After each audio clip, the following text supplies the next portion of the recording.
the next part of our program, we have guests who will be speaking with us today. I'd like to introduce our first speaker, the Reverend Dr. W. Theodore Doerr.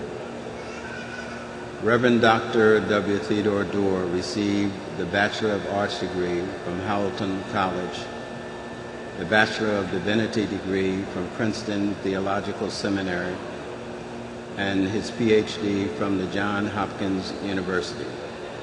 Dr. Doerr has served 14 congregations in various capacities throughout his career. He is indeed a very good friend of the Ahmadiyya community. Dr. Doerr, please.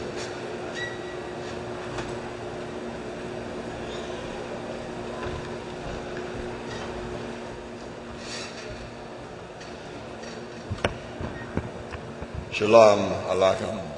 Alaikum salam. I appreciate the honor to be here today and to be able to speak to you.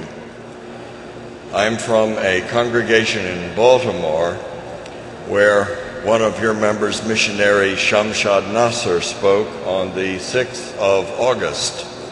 And as I introduced him to our congregation in the worship service, I said, people say to me, we've never heard of Ahmadiyya Muslims. And I say to them, well, you've never heard of Ahmadiyya Muslims because they don't blow up bridges. I said, what the media likes is blowing up bridges and things that make a lot of pictures and that refer to a lot of violence. And that does not describe the Ahmadiyya Muslims, because they have love for all and hatred for none. And so, although some who came in my congregation were very conservative and at the beginning were doubters, after they heard Shamshad speak, they said to me, we now better understand an important part of Islam, and our doubts and our reservations about the Ahmadiyya Muslims have been answered. I remember my first encounter with the Ahmadiyya Muslim community was the Sunday following 9/11. I had just begun to serve a congregation on New Hampshire in Silver Spring, and I was informed by the chair of the mission committee that there was an interfaith prayer service and that I would be wise to go. And so at 2 o'clock I went, and I remember driving up at the intersection of Briggs Cheney and Good Hope, and there was that huge sign, love for all, hatred for none. The speaker just before me used a phrase that is so untrue, but I've also heard it. It is the phrase Islamic fascism.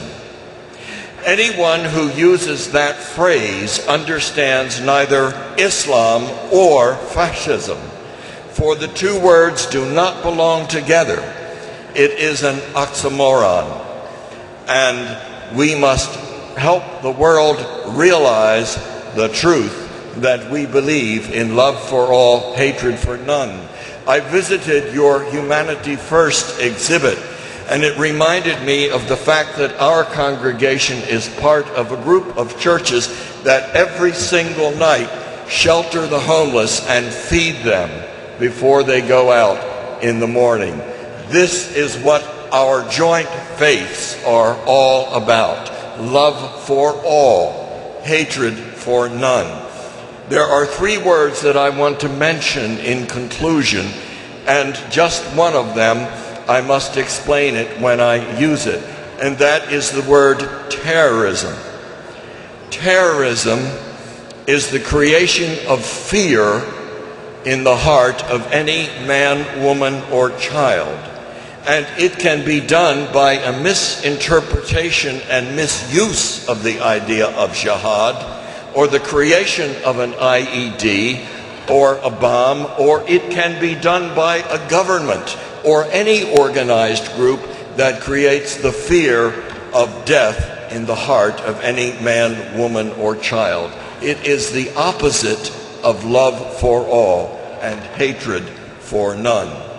And my brothers, and by extension my sisters, I believe that we must come together and begin to read together one another's scriptures and lay the foundation for love for all, hatred for none.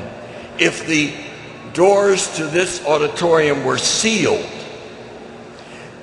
and we were contained here and the oxygen were pumped out of this room, we would all die within several minutes. What has happened in your faith and in mine and in all of the major faiths is that secularism and terrorism and forms of capitalism have pumped the oxygen out of our spirits. And I believe if we come together and begin to study our scriptures and look to our prophets, the blessings of God be upon them, we will be able to work together and to demonstrate love for all and hatred for none. The peace of God be with you. Amen.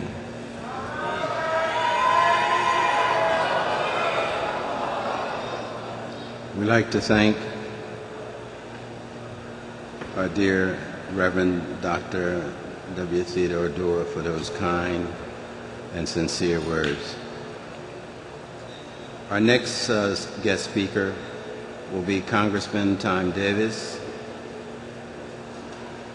My dear brothers and sisters, we would like to recognize and welcome Congressman Tom Davis, who has a distinguished record as a business leader, as a county executive, and as an outstanding congressman who excels in everything that he puts his mind to. I would like to invite him to the stage to say a few words to you today.